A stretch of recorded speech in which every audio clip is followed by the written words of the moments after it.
Биз болсо таң калып түкпөй келатабыз, замандаштар. Зергерлер, азамат деген зергерибиз, ыраазычылык каталыктар бүгүнкү майрамыбызды куттайбыз биринчиден, майрамыбыз кутту болсун. Анан азаматтын почерки сапсан бөлөкчө. Ар бириники почерктери бөлөкчө да иштеген иштери. Мага моунун кырына ою салып, могул жактарынын кайра могул учуна ою салып, можо таш басып койгону бул эми чыгармачыл адамдардыкы ушинтип бирине бири окшошпойт. Бирине бири окшошпойт. Ошонусу менен уста, ошонусу менен зергер болуп аталат замандаштар.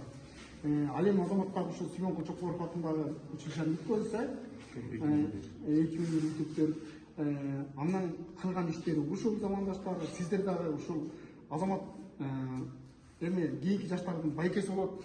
Азаматтын жолун жолдоп, Чокморов атындагы училищени окуңуздар, мунун эмгегинен алыңыздар, муну алып келинчегиңизге, апаңызга, сиздин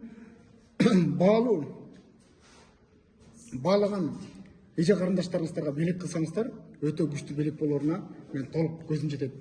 Алар алган кишинин дагы ыраазычылыгы, сиз кылган белекти ар дайым сактап, сизди издеп жүрөрү, бул толук эсте калары, бул факт нерсе замандаштар. Анда эмесе өзүбүздүн зергерлерди колдойлу. Азамат, ишиңизге ийгилик, өтө сонун иштеңиз. Алган грамотаңыз да болсун.